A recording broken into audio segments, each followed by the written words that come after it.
I'm amazed in most cities where I'm coming is what is growing is residential towers. So this seems to really to be the boom sector in Australia, in Canada, in the US, and not that much office buildings, but residential there's Germany is still way behind back. But we have other experts on residential here. Well, I touched that point, but honestly speaking, I think that's what we saw the last 3 years. Just by volume was these Porsche design towers and all these super luxury high-end blah blah things, which are gone from the market, positively speaking. I think the most interesting point for the audience will be mainly the affordable housing segment, which will rocket up the next 10 years in Germany dramatically, where all over the world, affordable housing, these things. So again, the first activities were pretty shining positively speaking. This makes much more sense for investors. What does this mean? Means new developments are not these portfolios from the 60s, wherever.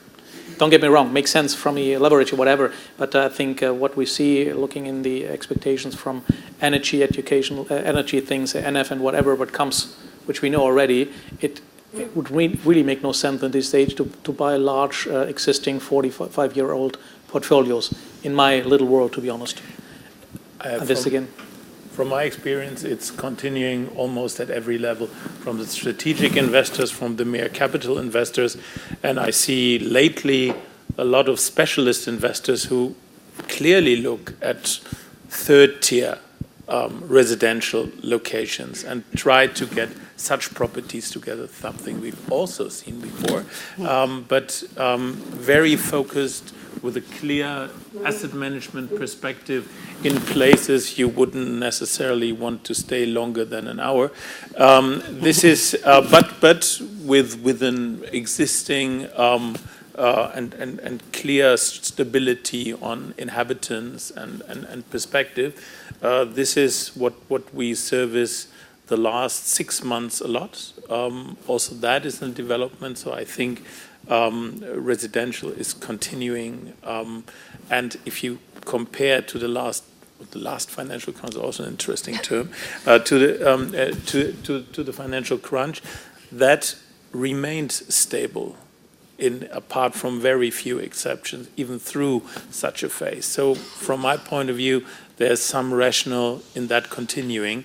But it will be difficult, and for the large strategic investors, it is difficult to do that on a large portfolio purchase scale. I think my team has serviced one of the large portfolio sales some months ago in Germany, and I know how difficult they are to find. So to see that continuing has certain limits in availability. We launched this spring the new Dutch housing fund, German business on that, and this is again a similar story on that. We don't touch the development thing, but you can see that after 25 years, let's say, frozen period for investors, Rute changed law, and meanwhile it got much more liberalization effect on compared to Germany, which is the opposite. So it makes sense, obviously, from German residential investors going now to the Netherlands and making your investments looking for higher rents, I have to say. Yeah.